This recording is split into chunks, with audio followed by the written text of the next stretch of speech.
I present our Kayla Kruse, who will give the farewell, the last student speech of the ceremony.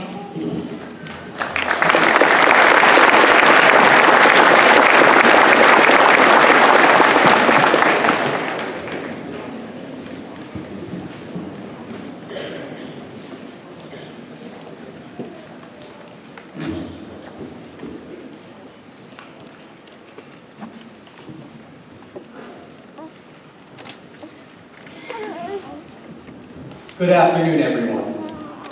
Today, I have the distinct pleasure of speaking before you.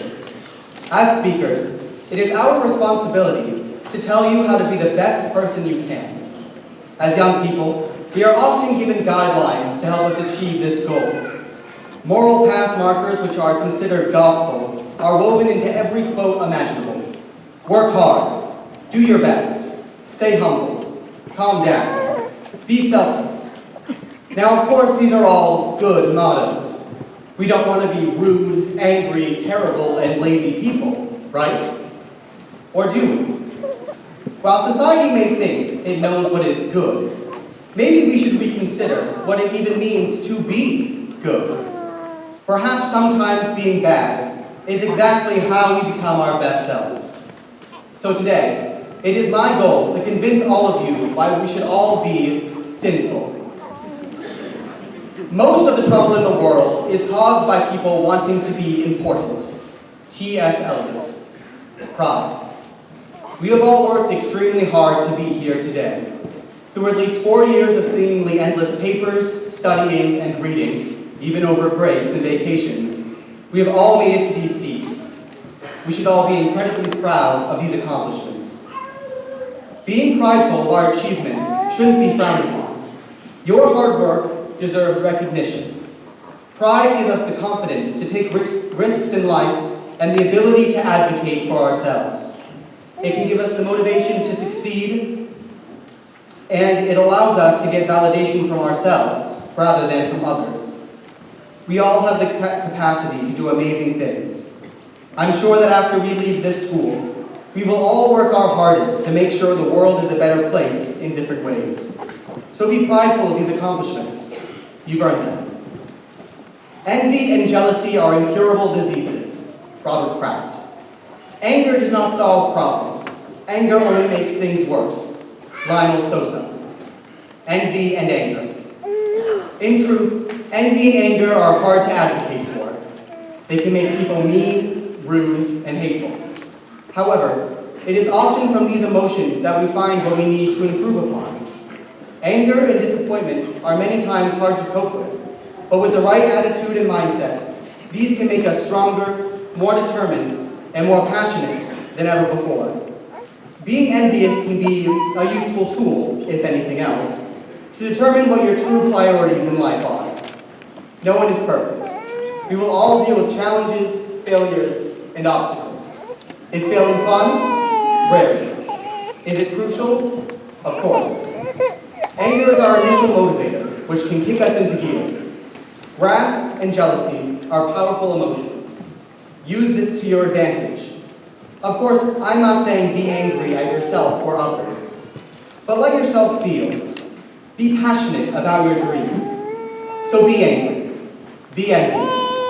Let the world know that you won't stop until you have achieved your goals. Gluttony is the act of digging a grave with your own teeth. Enoch Marseille. Gluttony. People always want more. Especially in today's world, surrounded by phone screens and the endless pros and cons of the internet, we are bombarded with all the information we could possibly ask for. A question which could have remained a mystery to our grandparents can now be accessed with a simple Google search. These tools are now invaluable to our society. Curiosity is gluttony. To see is to devour. Victor Hugo. This growing world of information expansion is there for the taking. So take it. Use your resources to the fullest.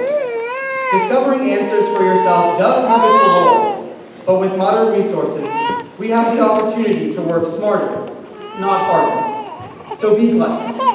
Be curious individuals who don't start on square one, but rather stand on the shoulders of giants. Greed is a bottomless pit, which exhausts the person in an effort to satisfy the need without ever reaching satisfaction. Erich Fromm. Greed. We should all be greedy. Greedy for knowledge, truth, and self-betterment. John R. Dallas Jr. once said, "If necessity is the mother of invention, then greed is the father." The desire to acquire knowledge, the hunger for truth, and the yearning for more should be commended. Many of us will be attending college for the next 2, 4, 6, or more years, enlisting in the military, or going into the workforce. It is critical for young people in our society to want to better themselves in every way possible. Without greed, what is there to motivate us to know more, to make more, to create more? Perhaps one has greed for wealth, but maybe someone is just greedy for a smile. A society without greed is an ignorant one. So be greedy. Don't be timid to want more from life. Never settle. I've heard that hard work never kills anyone, but I say, why take the chance? Ronald Reagan. Sloth.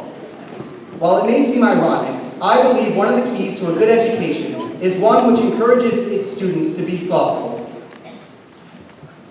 Laziness and excess is obviously not advisable, but sloth is necessary to life. One could say our best memories were made when we were slothful, hanging out with friends, taking vacations, missing school for final assemblies, games, and activities, all of which take time from academic advancement. Despite this, our school encourages activities like March Madness Week, homecoming, and extracurriculars. Why? A school that is dedicated to academic advancement must also be open to non-academic breaks if they want their students to succeed. So as we all go out into the world, we should all remember that there's more to life than studies. There's friends, family, and life. So be slothful. Don't work yourself to death. Enjoy life to the fullest. Love is a trap. When it appears, we see only its light, not its shadow. Paulo Coelho. Lust. For obvious reasons, I would like to change lust to love. We have much to love here at Skowhegan. Love for each other, love for our faculty, and love for our school. Many of us have known each other for 4 years now. Some of us have known each other for 6, 7, or more. Some of us have even went to preschool together. We have made, lost, and rekindled friendships over our long years together.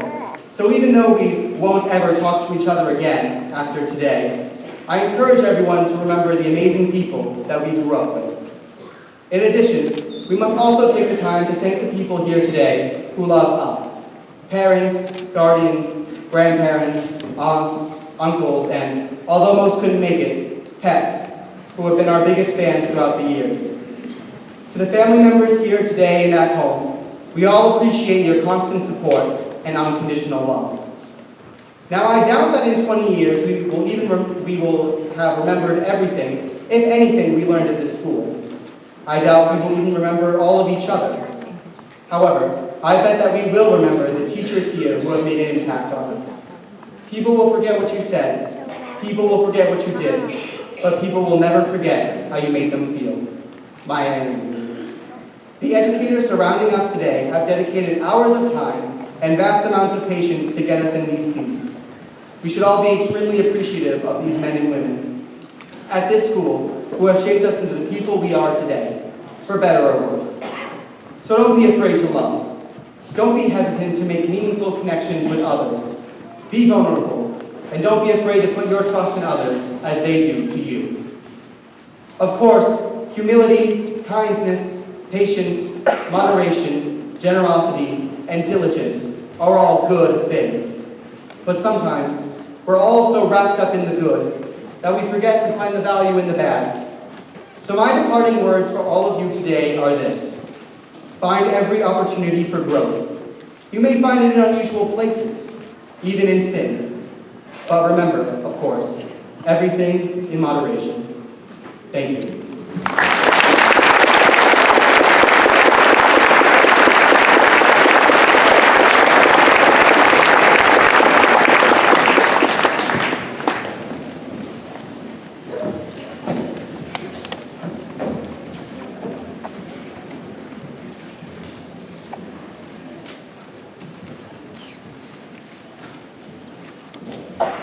I will now present Dale Pooler, who will be singing Rivers in